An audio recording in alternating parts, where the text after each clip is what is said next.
Assalamualaikum warahmatullahi wabarakatuh. Pada kesempatan kali ini kami kelompok 1 akan mempresentasikan materi konsep ekonomi dan strategi evolusi perusahaan modern. Sebelum itu perkenalkan terlebih dahulu anggota kelompok kami yang bernama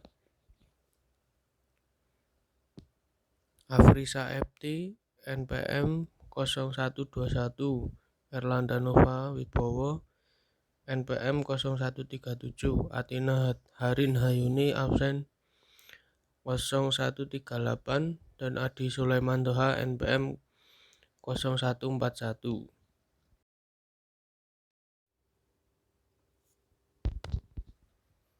Konsep ekonomi Alfred Marshall. Ilmu ekonomi adalah ilmu yang mempelajari usaha-usaha individu dalam ikatan pekerjaan dalam kehidupannya sehari-hari. Ilmu ekonomi membahas tentang kehidupan manusia yang berhubungan dengan bagaimana memperoleh pendapatan dan bagaimana pula ia mempergunakan pendapatan itu. Adam Smith.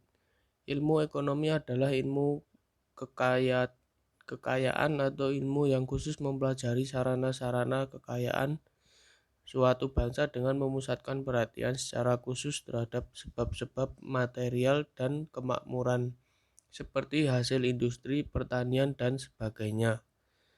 Jadi dapat disimpulkan bahwa ilmu ekonomi merupakan ilmu yang mempelajari usaha manusia untuk memenuhi kebutuhannya dalam mencapai kemakmuran yang diharapkan dengan memilih sumber daya produksi yang sifatnya langka atau terbatas.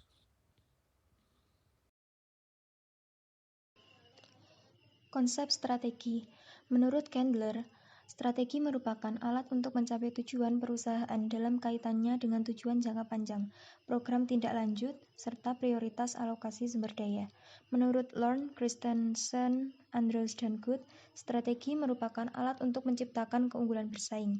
Dengan demikian, salah satu fokus strategi adalah memutuskan apakah bisnis tersebut harus ada atau tidak ada.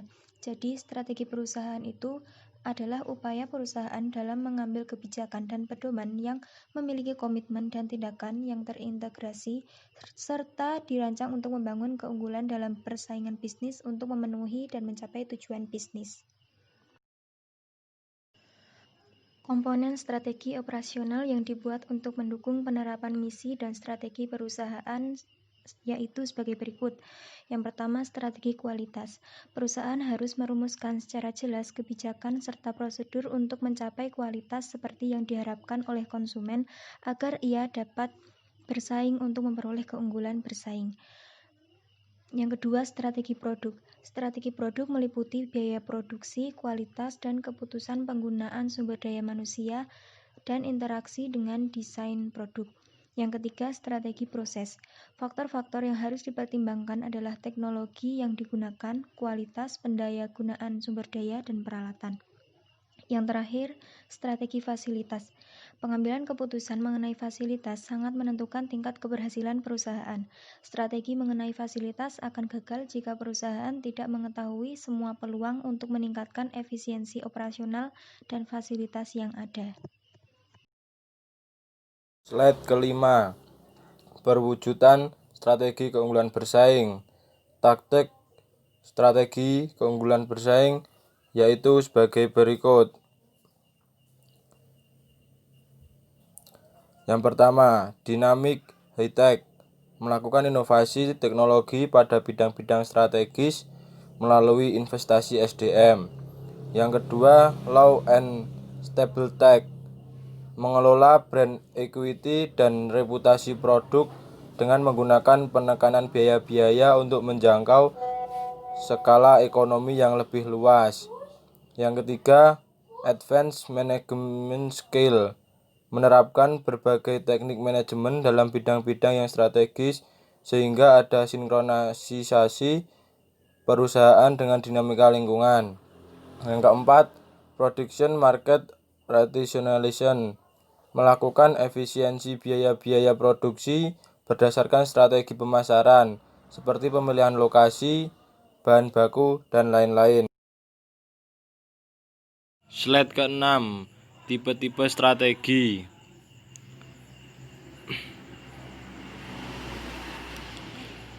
Tipe-tipe strategi pada prinsipnya dapat dikelompokkan berdasarkan 3 tipe strategi, yaitu 1.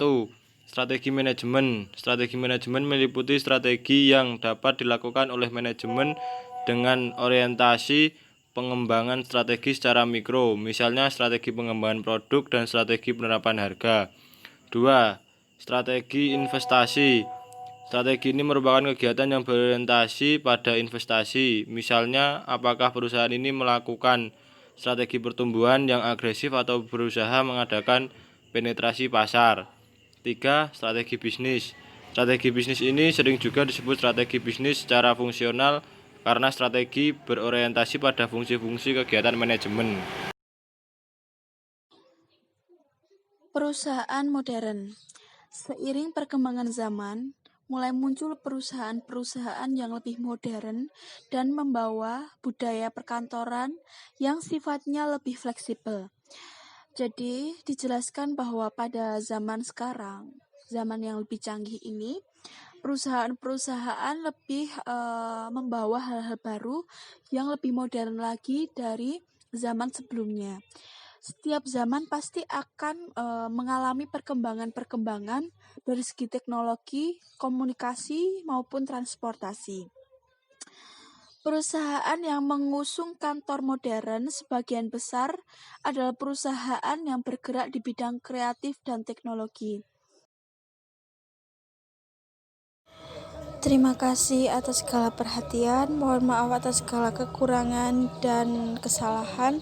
Kami mohon maaf yang sebesar-besarnya. Wassalamualaikum warahmatullahi wabarakatuh.